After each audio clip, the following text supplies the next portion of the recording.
Thank you for putting up with my commercial. Study finds Americans polarized in ad-related behaviors. What do they mean? Well, 53% admitted to skipping videos. I got primo YouTube, so I don't even see the video ads. But 40% said they completed the video ad. Depends on what it is. Geico, you can't skip. It's already over. Deleted cookies. I use private browsers a lot, which automatically delete the cookies when you close them. Researched an ad. Went in and looked further. Clicked an ad. Clicked a social ad.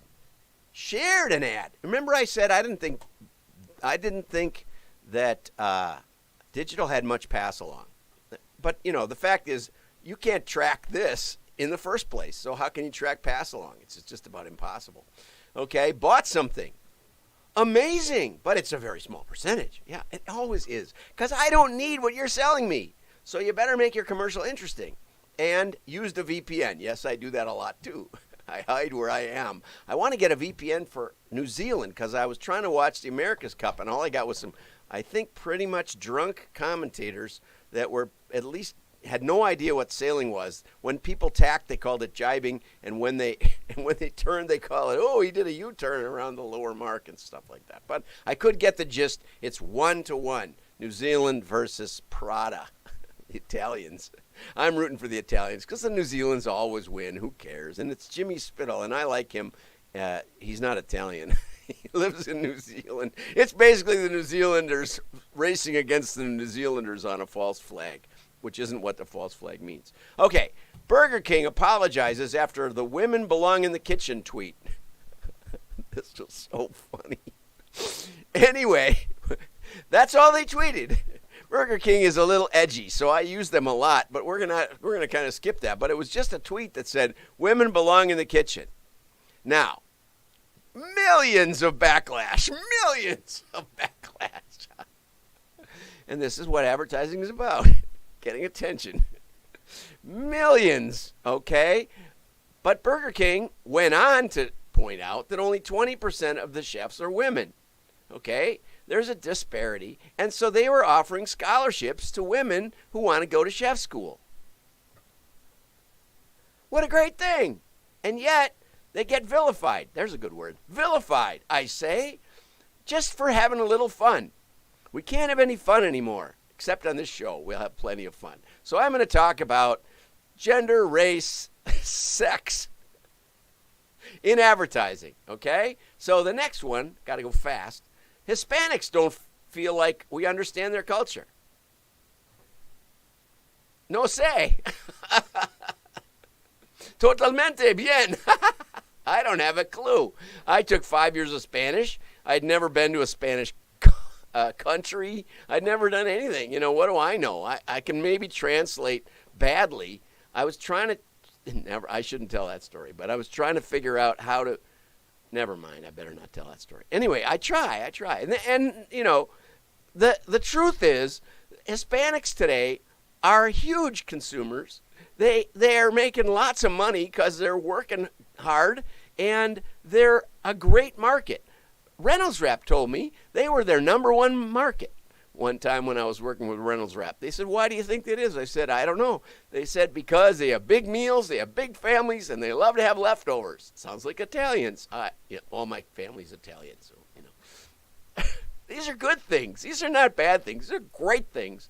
These are what makes America great. But I got to admit, what's interesting, too, about this is only 15% feel like language is the key. It's not that we need more ads in Spanish. And in fact, it's a dangerous thing to create language enclaves.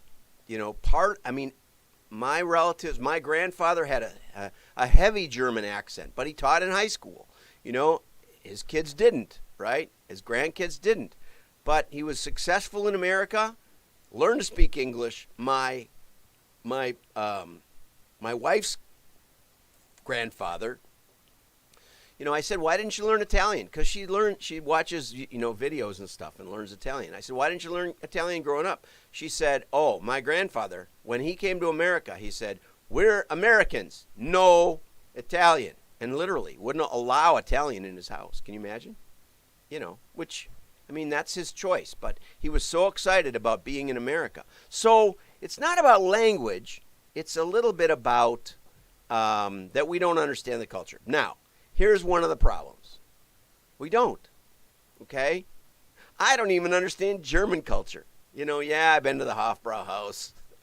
I think I even had a pair of lederhosen when I was, when I visited Germany. I know we got some outfits, but those little shorts just aren't my thing.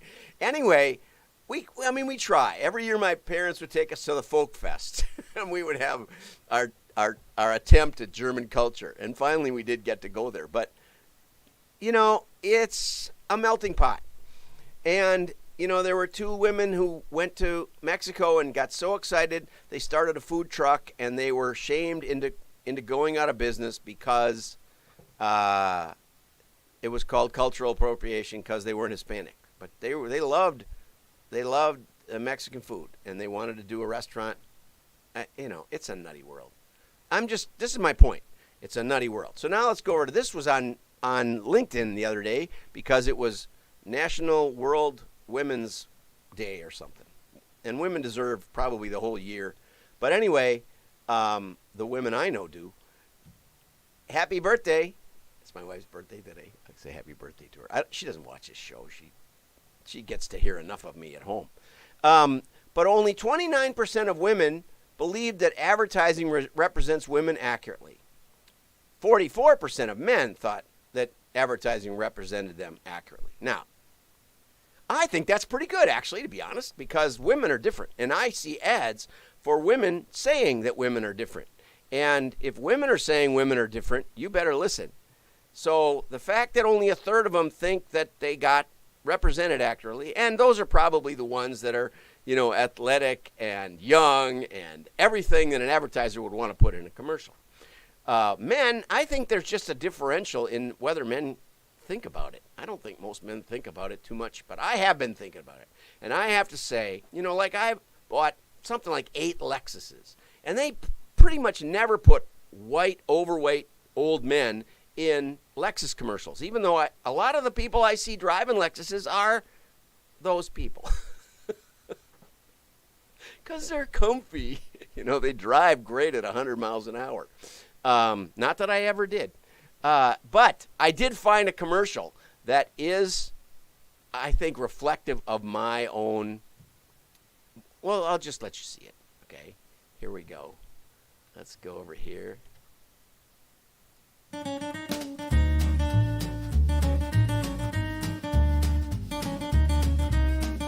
We don't have much time, so we will make this quick. Please visit woot.com for great deals. And don't forget, 2020 won't last forever. Woot, an Amazon company. He starts taking the last one off, and the legal department, it says Woot Legal won't let him. What a terrible commercial.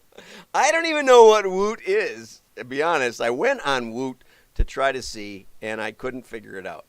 But Woot, that's a special ad, overweight white guy with a beard. And we're laughing at him. I admit we're laughing at him. And maybe that's what we're good for. So have a great day. Like and share. Your friends will know you're smart. And don't forget to put me in an ad. Oh, have a great